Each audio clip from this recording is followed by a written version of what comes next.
What is going on, everybody? Today we are going to be talking about three of, I guess, some of the most hyped super daily trainers.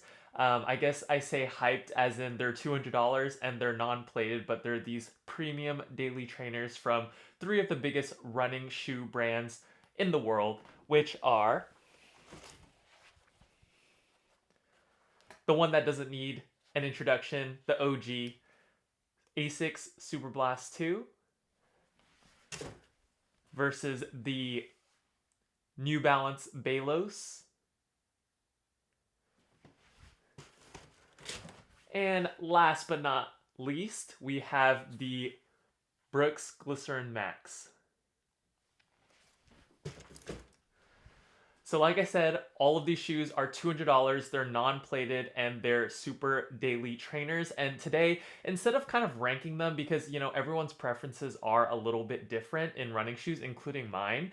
We all have different foot shapes. We have different foot strike patterns. We have different goals for running. So instead of kind of comparing them apples to apples, I do know that these shoes are kind of meant for different types of runners. So we're gonna, instead of ranking them 1, 2, and 3, we're just gonna talk about ideal runner profiles for each of the shoes. But we're gonna do them based on category, and then at the very end of the video, I'm gonna kind of talk about them in general and say what type of runner would enjoy what type of shoe based on my best guessing ability. So let's get right into it.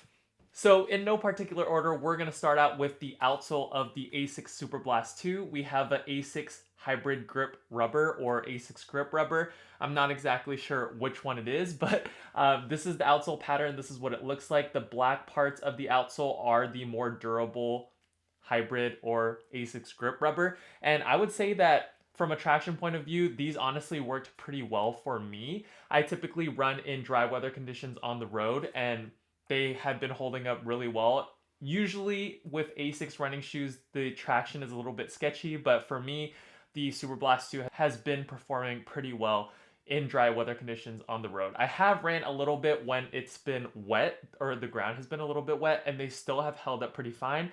But again, I haven't ran in them when it's pouring rain or in icy conditions, so keep that in mind. So the ASICS Superblast 2's outsole is good to go. I would say that the outsole's performance from a traction point of view on the ASICS Superblast 2 was pretty good. As for durability, I have about 50 miles on the Superblast 2, and I do see some wear on the black pods, as well as, some scratches here and there on the white midsole, which is now gray. But from a durability point of view, they look to be holding up pretty well. I have seen videos of people getting, 600 miles in their Superblasts, whether that's the original Superblast 1 or the Superblast 2. So that's something to keep in mind. I personally don't have that many miles on my pair yet, but that's something that you guys can kind of look at other videos for. Moving on to the New Balance Balos outsole. I think that this outsole is probably the most different out of the three super shoes because the outsole on the Balos has a lot of Fresh Foam X foam, I guess the orange, maroon, and black parts of the outsole. They are a little bit softer of a rubber compound compared to the other two models that we're talking about today. Like the orange parts of the outsole are an EVA, or they are more of a foam instead of a more durable rubber, whereas the maroon part and the black part of the outsole are that little bit more durable rubber. So I would say the traction on the outsole was actually decent. It was better than I expected, and I ran in a little bit of wet conditions and mostly dry conditions on the road as well. And I would say that they performed a little bit better than I was anticipating just from the looks of the outsole. But when it comes to durability, I have heard some mixed things, but I only have 30 miles on this pair and it looks to be holding up pretty fine. But I have heard some people say, 150 to 200 miles, these outsoles are going to be dusted. So that's something also to keep in mind. I don't have as many miles on the Balos as I would like to, but from an outsole point of view, if you run in dry weather conditions on the road, you're going to be fine when it comes to traction. As for durability, that's kind of up in the air and that's going to vary from person to person. But I've heard that the Balos isn't the best in durability. Again, it's kind of hard for me to say. I only have 30 miles on my pair, so hard to see if there is going to be any durability outsole problems, but I do know that since the rubber on the orange part of the outsole is softer and that's covering a majority of the outsole, I think that it's fair to say that the maybe durability isn't going to be as good as the other two's outsoles. And last but certainly not least, again, from a traction point of view, we have the Brooks Glycerin Max. Now, this outsole I thought was pretty fun looking. It is a squiggly pattern. I don't know what else to call it, but it kind of reminds me of a basketball traction pattern from an outsole point of view. And the black rubber actually is a little bit on the softer side, so it actually works really well on the road in dry weather conditions. It feels like I am sticking to the ground, and since the rubber is a little bit more pliable, I feel like it's really digging into the asphalt, especially when you're compressing the shoe. So from a traction point of view, in dry weather conditions, on the road, you're going to be totally fine with the Brooks Glycerin Max. I would say that it's one of the better shoes for traction.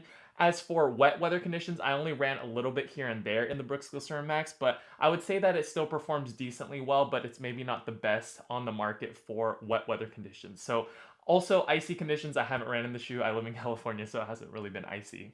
As from a durability point of view, I have the most miles on the Brooks Glycerin Max. I have about 60 miles on the Brooks Glycerin Max because I am planning to do a 100-mile review on this shoe. So I'm trying to get the miles on this shoe. And from durability point of view, honestly, the outsole is holding up super, super well. I think that the Brooks Glycerin Max outsole as well as the Superblast 2 outsole is going to last a while. I think that the quality of rubber that they use as well as the rubber compound is going to work pretty well for the long term. So 50 miles on Superblast 2, 60 miles on the Brooks Glycerin Max, and both of the outsoles look pretty good. There is a little bit of degradation, but I would say that both outsoles are holding up pretty well. Now for the Balos, I know it's a little bit unfair of me to say, other people's shoe reviews say that the outsole does not last long, but then again, I only have 30 miles on the shoe, so if durability is a concern, just know that maybe there is a risk that the Balos is not going to last as long as the other two shoes. Now that we got outsole out the way, let's talk about the cushioning of all these shoes, which is kind of the meat of the meal, if you might say that. So the Superblast 2 has an FF Turbo cushioning setup, and out of the three, this is definitely the lightest shoe, or it feels the lightest on foot. And even with that high stack height of over 40 millimeters in the heel and dropping to, I think, around 33 to 35 millimeters in the forefoot, it has an 8 millimeter heel to toe drop. I would say that the Superblast 2 is very unique from any other shoe on the market because it is lightweight. It still has a lot of impact protection and it still is very peppy and responsive. It took me actually a little bit of miles or a little bit of time to actually break in the foam. And once I did break in that foam, it started to feel a little bit more responsive and bouncy than when it did out the box. So that's been my experience. I would say that this setup is actually the most interesting setup I've ever put my feet in, just because it's such a high stack shoe, but it still has that kind of low to the ground, responsive, and lightweight feel, which I think is why it's such a popular model amongst, a lot of runners because, yeah, this is kind of the OG super daily trainer. It has racing foam all throughout, no plate, and it's just a really fun ride. It makes you feel like you want to run faster because it is that lightweight and responsive feel that you would get in your racing shoes, just minus the carbon plate. I know we're going a little bit out of order, but Brooks Glycerin Max, on the other hand, is kind of like the opposite of the Superblast 2. It's not as lightweight, and it is a thick boy. So when I say thick boy, I just feel like I'm on clouds with this shoe. The Brooks Glycerin Max has a full-length DNA-tuned midsole. I believe the stack height is around the same as the Superblast 2, but it's just a chunkier shoe in general. I believe it does have a wider base than the Superblast 2. If you kind of take a look, oh, actually, I don't know if I can show this on camera. But it does have, maybe 1 or 2 millimeters of extra width. Both shoes, I would say, are pretty stable. So if stability is your thing, I would say not to worry too much. I know that these are higher stack shoes, but stability on these two shoes are totally fine in my opinion. The Brooks Glycerin Max is more of a max cushioned super daily trainer shoe. And Brooks' new DNA tuned foam is pretty interesting. It's soft when you need it to be soft while you're running slow. And I think running slow in this shoe is probably the most comfortable out of the three. But when you start to pick up the pace, or if you're on a longer run and you want to go up to marathon pace, this shoe actually, since it has that rocker and a taper off into the forefoot of the foam, it actually helps you run a little bit faster and get that little bit of ground feel with the DNA Tune foam. So DNA Tune foam is, I would say, on the softer side of these three shoes. So if you do like soft cushioning and you want a lot of impact protection and you want maybe a more max cushion shoe, maybe you're a bigger person like myself, the Brooks Glycerin Max's setup is probably going to be the best suited for you out of these three shoes. Now, last but not least, we have the New Balance Balos, which has a Fresh Foam X full-length foam mixed with a little bit of PIBA, so it's a PIBA blend. Out of the three shoes, these actually have the lowest stack height, so this is under 40 millimeter stack height in the heel, so around 38.5 millimeters in the heel, dropping to 32.5 millimeters in the forefoot. So actually, out of all the super trainers, this one surprised me the most just because it has lower than 40 millimeters of stack height, and typically with these really new super trainers that everyone's releasing, everyone is obsessed with getting that high stack height. But yeah, New Balance, I guess, is doing it a little bit different, and I would say that this cushion setup also takes a little bit more break-in time necessary, and I would say it's a mix between the two shoes, the Superblast 2 and the Brooks Glycerin Max. So it's gonna feel a little bit lower to the ground. So if you're a person that likes to feel the ground a little bit more and also is scared of those high stack height shoes, I think that this is gonna be a good blend of kind of being lower to the ground but still having a more premium cushion experience. It's not going to be as soft as the Brooks Glycerin Max, and it's not going to maybe be as responsive as the Superblast 2, but it's going to give you a nice blend of the two, which is going to give you a low to the ground but bouncy and kind of soft experience. If you don't like feeling the ground, however, this is not going to be the shoe for you, and if you're expecting it to be a super responsive and really bouncy shoe, I still think that you're going to be a little bit disappointed with the Balos, but I think that there is a market maybe for this shoe for those people that like a feel of a more regular daily trainer but just don't want all the stack height that a lot of these new shoes provide. So I think for $200 though, the midsole is a little bit lackluster for me personally. I am a bigger runner and I think I prefer the other two shoes just from a midsole point of view a little bit more. I think it's a little bit more bang for your buck, but if this shoe was maybe priced at $160, $165, which I talk about in my full review, I think that we would have a different conversation for this midsole. So this midsole is not a slouch nonetheless, still bouncy, still soft, and I think it's still very comfortable, but it is going to provide a little bit different of a ride than the other two shoes. Let's talk about the best part of the Balos. So moving on to the uppers of these three shoes, I think that the upper on the Balos is the best out of the three. I know I wasn't going to rank them at all, and also this is kind of personally based on my foot shape, but I think New Balance really dialed in their fit this year with all their lineups. I think the Balos is not an exception to that. So they first have these perforations or, circles in the heel that I still don't know what they're called, and they have a gusseted knitted tongue. These two in combination with the more snug mesh upper just create a nice fit for my foot. Like I never felt my foot was going to slip out of the shoe, and I felt like it was a little bit more on the snug side, but once I broke them in, it was just like a nice hug, super comfortable and lightweight upper. I would say that the New Balance Balos probably has the best fitting upper. Maybe in contention for lightest upper with the Superblast 2, because both the Superblast 2 and the Balos are lighter than the Brooks Glycerin Max. And I just think that the fit is damn near perfect in the Balos. So if fit is something that's really important to you and you like a more snug fit, I think that the New Balance Balos is going to be that shoe for you. I just think that it's a very premium upper experience. Maybe not with the upper materials because I do feel that it's a little bit plasticky, but just the fit in general was very comfortable once I broke the shoe in. Moving on to the Brooks Glycerin Max's upper. The Brooks Glycerin Max's upper, I think, was a little bit of the downfall of the shoe. There's nothing really terrible about the upper of the Brooks Glycerin Max, but I just felt that there was a little bit more room in the forefoot than, maybe the other two shoes that we're talking about are. So the fit just didn't feel as one-to-one. Now, that's definitely not a problem if you're just using this shoe as a max cushion shoe and you don't really care about a snug fit, or you just want room for your toes. And I guess you don't really care about having a premium feeling upper on the shoe, because I just felt like it was a regular upper. It's just a pretty standard mesh upper.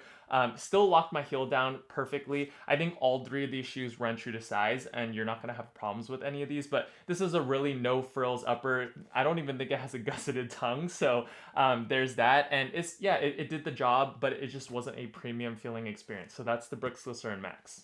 And last but not least, I would put the Superblast 2's upper in between the Balos and the Brooks Glycerin Max.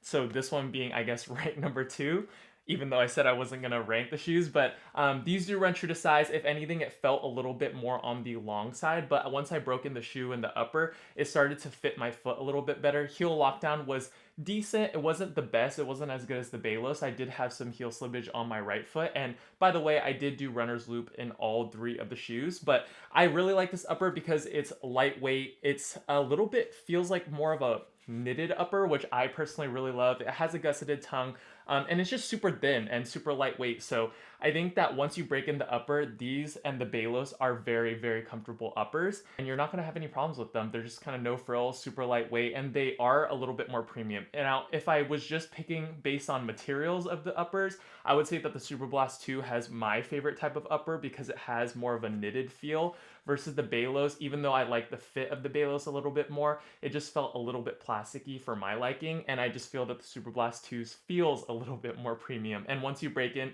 the upper is going to be really good for you. So that's pretty much the uppers on all 3 of the shoes. So to wrap up my comparison, I know I'm talking a little bit fast, but I'm super excited about these 3 shoes. We're going to talk about the ideal runner for each one of these super daily trainers. So starting out with the New Balance Balos, I see that you are a big baller. You don't mind the price tag. You're willing to pay a little bit extra for, a premium daily trainer. You don't really care too much about stack height. You want to feel the ground a little bit and maybe feel like you're getting stronger. You're working on your lower leg strength because you're not going to have as much cushion in the shoe. But you want a premium running experience and you want a little bit of bounce in your daily trainers more so than some of the entry level daily trainers that are around $140, $160. You really prioritize the upper fit because New Balance's uppers, in my opinion, fit the best. And I think that this has one of the best fitting uppers of the 3. And I guess for the reason why I would say you're a big baller is because I believe that this outsole is not going to last as long as the other 2. So if that sounds kind of like you, or maybe you got the Balos on sale, and you just like a little bit lower stack height shoes, and I think that the Balos is going to be a perfect option for you. So that's the New Balance Balos. No shade. Again, if you love the Balos, then good for you. I just don't think that, for me personally, I just don't think it's worth the $200. But that's kind of my ideal runner profile for this shoe. Next is the Brooks Glycerin Max, where I think that you are prioritizing a lot of cushion. You kind of want to use these on your off days, or maybe you have a lot of weekly mileage and you want to protect your body. I think that this is for someone who really cares about a lot of cushioning and maybe not so much the upper or the fit. You don't really care about the fitting experience or the upper experience on your foot. You care more about how much cushion you're going to have and taking care of those knees, legs, hips, ankles, and whatnot. So this is kind of like the anti-injury shoe that maybe is a little bit versatile in the longer run category or maybe the recovery run category. And that's kind of what you're using the shoe for. You're not really using the shoe for a lot of workouts, or you're not looking to run super, super fast. I think you can run up to, half marathon pace in the shoe, at least for me personally, but I think you're just looking for a pretty durable shoe that's very, very comfortable, and that will take care of your body for that higher weekly mileage. So that's the Brooks Glycerin Max. And last but not least, the ideal runner profile for the ASICS Superblast 2. For some reason, when I think of this shoe, I just think of elite runners. I feel that like everyone can enjoy this shoe because the shoe can kind of do everything. It's definitely leaning more on the faster side of things. So when I think of the ASICS Superblast 2, I'm thinking of a go-to long run shoe. Where if you're doing long run workouts where you're picking up to half marathon pace or marathon pace during like a 20-mile run, and you don't want to wear a plated trainer, I think that there's really no competitors for the Superblast 2. I think it's the highest cushion, most lightweight shoe that's super bouncy, kind of does everything really, really well. And I just think that a lot of elite runners would wear this shoe or love this shoe because they run a lot faster than maybe I do. And it also has enough stack height where it's going to take care of your body if you do a lot of high mileage. So in my opinion, having these 3 shoes for a bit now and putting a lot more miles on them since their respective full reviews on my channel, I do think that the Superblast 2 is probably worth the $200 asking price point, just because with the other 2 shoes, I think you can kind of replace them with cheaper options. They might not be at the same level as the Balos or the Brooks Glycerin Max, but they're gonna give you that maybe 90% of the performance for, maybe 75% of the price. Versus with the Super Blast 2, you're kind of getting like a unicorn. Like, you're getting something that's so versatile that's kind of, there's no competitors on the market unless you're maybe comparing them to race day shoes or plated trainers. So I think that the Super Blast 2 in my book is the best $200 running shoe. And I know I in the beginning I said I wasn't gonna rank them, but for me personally, I think that the Super Blast 2 is the one shoe that's worth $200. Just because I feel like there's nothing else like it on the market. So that's going to pretty much wrap up my comparison of the ASICS Superblast 2 versus the New Balance Balos versus the Glycerin Max. Hope you guys enjoyed this video and maybe found it helpful. If you have any of these three shoes, let me know your experience in the comment section down below. Or if you're thinking about getting one of these three shoes and you have questions, please let me know in the comment section down below. I will do my best to reply to everyone. And yeah, have a good day, and I will see you guys in the next video. Peace.